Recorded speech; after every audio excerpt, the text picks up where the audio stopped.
বিশ্বকাপের group C এর শেষ ম্যাচে মায়ামির হার্ড রক স্টেডিয়ামে মুখোমুখি হচ্ছে স্কটল্যান্ড ও ব্রাজিল।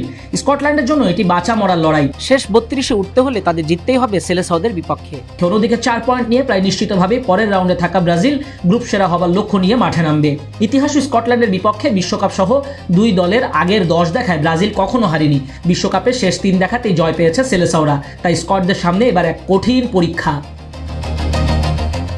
স্কটল্যান্ড 4-3-3 ফরমেশনে মাঠে নামার কথা, অন্যদিকে ব্রাজিল 4-2-3-1-এ খেলবে এমনটাই আভাস।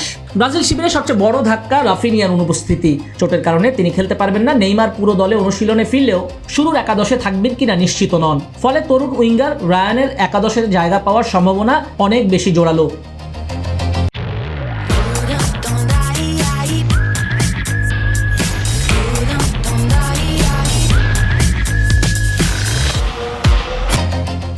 স্কটল্যান্ডের ক্ষেত্রে কিরান টিয়ার্নির খেলা নিয়েও রয়েছে শঙ্কা। তবে কোচ স্টিভ ক্লার্ক আক্রমণাত্মক পরিকল্পনায় সাজাচ্ছেন, কারণ ড্র বা হার তাদের বিদায়ের পথ খুলে দেবে। বিশ্বকাপে 4 বারের দেখায় প্রতিবারই উইনলেস স্কটল্যান্ড। 1974-এ গোল শূন্য ড্র, 1982-তে ব্রাজিলের কাছে হেরেছে 4-1 গোলে, 1990-এ 1-0 আর 1998 সালে স্কটিশরা হেরেছে 2-1 গোলে। স্কটল্যান্ডকে শুরু থেকে আক্রমণে যেতে হবে। জন ম্যাকগিন, স্কট ম্যাকটমিনে ও বেন ডোকের গতি কাজে লাগিয়ে ব্রাজিলের রক্ষণে চাপ তৈরি করার চেষ্টা করবে তারা। সেট পিসও হতে পারে তাদের বড় অস্ত্র। তবে আক্রমণে বেশি লোক তুললে পিছনে ফাঁকা জায়গা তৈরি হবে, যা ব্রাজিলের মতো দলের বিপক্ষে ভয়ঙ্কর হতে পারে।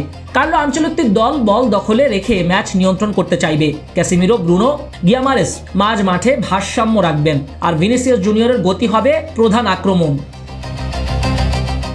স্কটল্যান্ড যখন গোলের জন্য মরিয়া হয়ে সামনে উঠবে, তখন পাল্টা আক্রমণে ভিনিসিয়াস, কুনিয়া তাকে তারা ভয়ঙ্কর হয়ে উঠতে পারেন। স্কটল্যান্ডের ফুলব্যাকরা আক্রমণে উঠলে সেই ফাঁকা জায়গায় কাজে লাগাতে চাইবেন ভিনিসিয়াস। ম্যাকটমিনের বক্সে ঢুকে পড়ার সক্ষমতা স্কটিশদের বড় আশা। তবে তাকে নিয়ন্ত্রণে রাখতে চাইবে ক্যাসিমিরো, গিমারায়েসরা। ব্রাজিলের মান, অভিজ্ঞতা, পাল্টা আক্রমণের শক্তি বিবেচনায় সেলেসাওরাই ফেভারিট। সব কথার এক কথা, স্কটল্যান্ডের বিপক্ষে ব্রাজিলের আক্রমণ ভাগের মানই পার্থক্য গড়ে দিতে পারে পুরো ম্যাচে। নাজমুস সাকিব, কালবেলা।